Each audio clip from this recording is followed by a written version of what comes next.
Butterfly. पैरों को जितना नज़दीक ले सके नज़दीक लें, घुटनों को अप डाउन करें।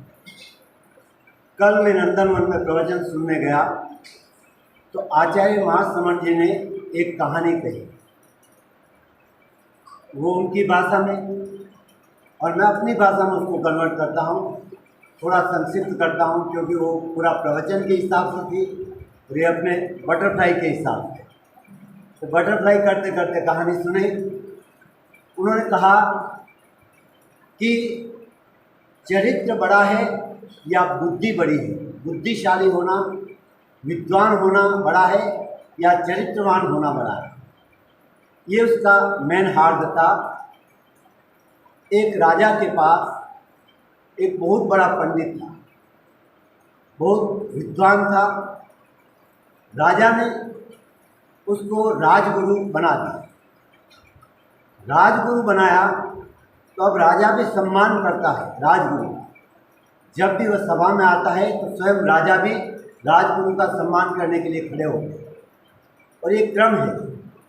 तो राजगुरु का सम्मान होता था। एक दिन राजगुरु के मन में आया कि ये सम्मान किसका हो रहा है, मेरी विद्वता का हो रहा है या मेरे आचरण का, इसका मुझे पता करना चाहिए। तो उन्होंने एक दिन जांच करने के लिए खजांची के पास गए। खजांची भी खड़े हुए क्योंकि राजगुरु है, तो उन्होंने स्वागत किया। खजांची अपने हिसाब में व्यस्त थे, तिजोरी खुली हुई थी, कुछ हीरे ऐसे ही खुले पड़े हुए थे। तो राजगुरु जानबूझकर उधर से निकले और 4-5 हीरे उठाकर अपनी जेब में रख दिए और वहाँ से निकल गए। खजांची ने यह देखा, उन्होंने कहा यह तो गजब की बात है, राजगुरु होकर ऐसा काम करता है, राजा को कहना पड़ेगा हम किसका सम्मान कर रहे हैं। तो उन्होंने फिर सोचा कि राजा क्या पता मेरा भरोसा करे न करे, क्योंकि राजगुरु है तो वो तो ऐसा कर ही नहीं सकता, राजा तो यही कहेंगे, तो बात मानेंगे या नहीं मानेंगे। फिर भी मैं उनको एक बार कह तो दूँ, ये मेरा कर्तव्य है। कल कुछ बात हुई कि भाई हीरे कहाँ गए तो मैं क्या बताऊँ, इससे पहले कि मैं उनको कह दूँ। तो राजा के पास गया खजांची, राजा से निवेदन किया कि राजन ऐसी ऐसी बात है और अपना राजगुरु हीरे चुरा कर ले गए।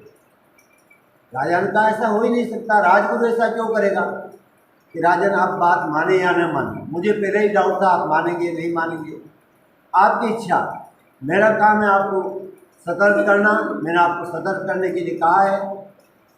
फिर राजा के मन में आया हो सकता है, क्योंकि खजांची भी तो हमारा विश्वास पात्र है, हर किसी को तो खजांची नहीं रखेंगे, ये भी तो झूठ नहीं बोल सकता, तो मुझे जांच करनी चाहिए।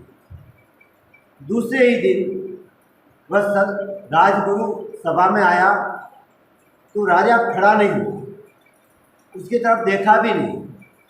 राजगुरु ने कहा ये क्या बात हो गई, हमेशा राजन खड़े होते हैं, प्रणाम करते हैं, आज मेरी तरफ देखा भी नहीं। उन्होंने कहा राजन ऐसी क्या मेरे से दृष्टता हो गई जो आप मुझ पर दृष्टि भी नहीं दे रहे, मेरी तरफ देख भी नहीं रहे, ऐसे क्या मुझसे गलती हुई, मुझे बताएं। फिर भी राजा कुछ नहीं बोला। तो उसने कहा आप बताएं तो सही, बिना बताए मुझे क्या मालूम पड़ेगा। उन्होंने कहा दृष्टता की बात करते हो, तुमने कल खजांची के वहाँ गया थे, मैं कहा हाँ। तो वहाँ तुमने कुछ हीरे चुराए, मैं कहा हाँ। तो कहाँ है वो हीरे, उन्होंने जेब से निकाले कि ये हीरे। मुझे क्यों चुराए, तुमको अगर कमी थी तो मुझे कह देते, मैं तुझे मना थोड़ी करता 4-5 हीरे लेने के लिए, मैं स्वयं तुझे दे देता, पर ये चोरी वाला काम क्यों किया। फिर उसने खुलासा किया कि राजन मैं जानना चाहता था कि आप मेरा सम्मान किस लिए करते हैं, मेरे चरित्र के लिए करते हैं या मेरी विद्वता के लिए करते हैं। आज मुझे मालूम पड़ा कि मेरे चरित्र के कारण आप मुझे सम्मानित करते थे, जरा सा चरित्र पर मेरा दाग लग गया, मेरा सम्मान हट गया, आपकी नज़रों से मैं गिर गया।